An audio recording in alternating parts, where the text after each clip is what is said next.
Good morning students. GD inter college की YouTube channel पे आपका स्वागत है। आज साइंस बाय विनोद सर में मैं आपको परावर्तन के कुछ नियम पढ़ाने जा रहा हूं। देखेंगे परावर्तन के नियम।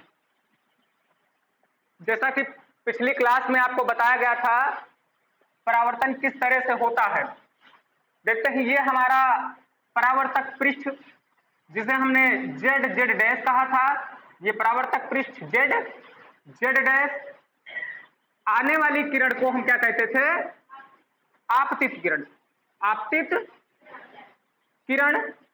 और टकरा करके उसी माध्यम में वापस लौटने वाली किरण को क्या कहा जाता था? परावर्तित किरण। परावर्तित किरण।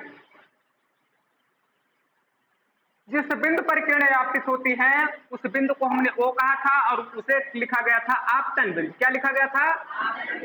आपतन बिंदु लिखा गया था। और किरण AO जो थी वो आपतित किरण थी और OB जो किरण थी वो कैसी किरण थी? परावर्तित किरण थी। बीच में जो खींचा गया लंब था ON, इसे हमने क्या कहा था? अभिलंब कहा था। आपतित किरण और अभिलंब के बीच बने कोण को आपतन कोण I कहा गया था। आपतन कोण I से लिखा गया था। चलिए, अभिलंब और परावर्तित किरण के बीच बना कोण R क्या कहा गया था? परावर्तन कोण R कहा गया था। परावर्तन कोण R कहा गया था। चलिए, परावर्तन के दो नियम है। पहला क्या है? आपतित किरण सदैव परावर्तित किरण के क्या होती है? नहीं, आपतित किरण और अभिलंब के बीच बना जो कोण है वो सदैव परावर्तित किरण और अभिलंब के बीच बने कोण के बराबर होती है। किरणों की लंबाइयां बराबर नहीं होती हैं, बल्कि क्या बराबर होता है?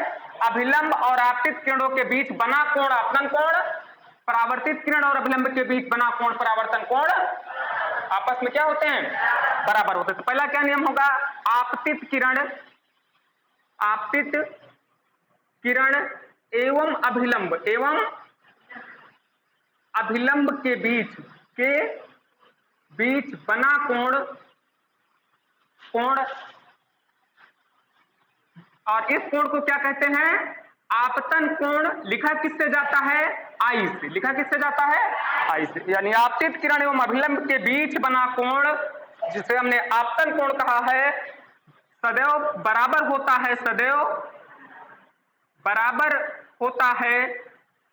किसके बराबर होता है? परावर्तित किरण एवं अभिलंब के बीच बने कोण के। परावर्तित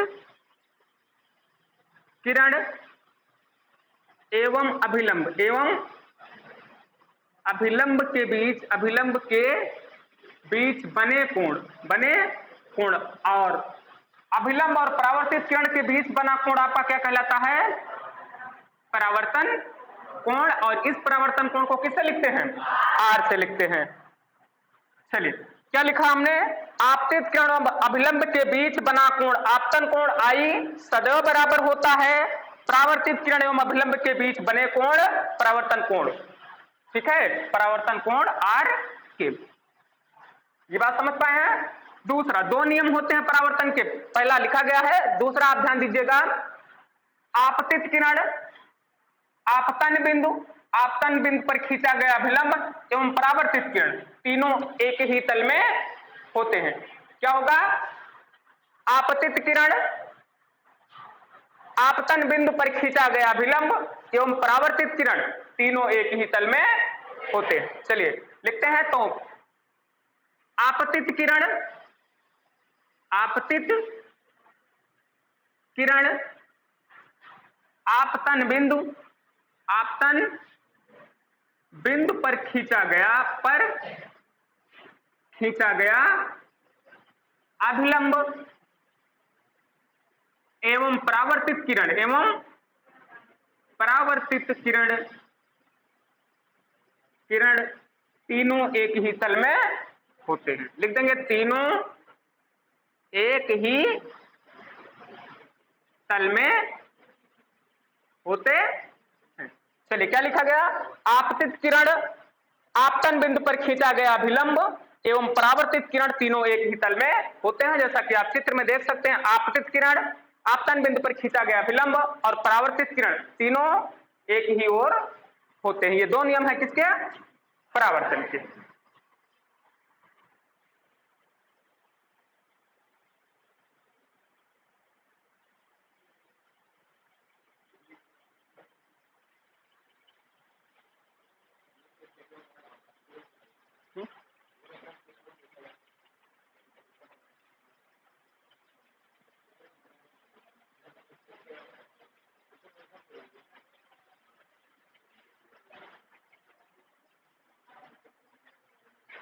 चलिए इसके बाद देखते हैं गोलीय दर्पण। क्या देखते हैं?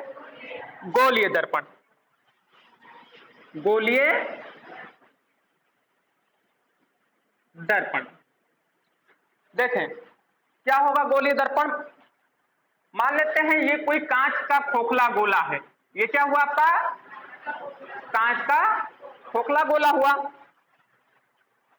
ये क्या हुआ आपका? कांच का खोखला गोला। और इस कांच के खोखले गोले को क्या कहा जाता है? गोलीय कोष कहा जाता है। क्या कहा जाता है? गोलीय कोष कहा जाता है। इस गोलीय कोष को हमने आधे से ऐसे क्या कर दिया है? काट दिया है। अब आप देख पा रहे हैं कि दो भाग आगे, एक भाग इधर की ओर, अगला भाग उधर की ओर। तो गोलीय दर्पण क्या होता है? किसी गोलीय कोष के कांच का कटा हुआ भाग होता है। क्या होता है? हाँ लिख देंगे, किसी कांच के गोलीय कोष का कटा हुआ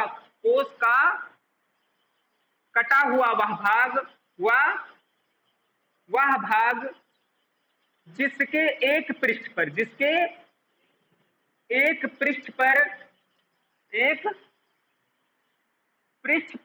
कलई की गई हो तथा दूसरा तल परावर्तक बनाया गया हो। वर्तक बनाया गया हो, क्या कहलाता है? गोलीय दर्पण कहलाता है। गोलीय दर्पण कहलाता है। ध्यान देंगे एक बार।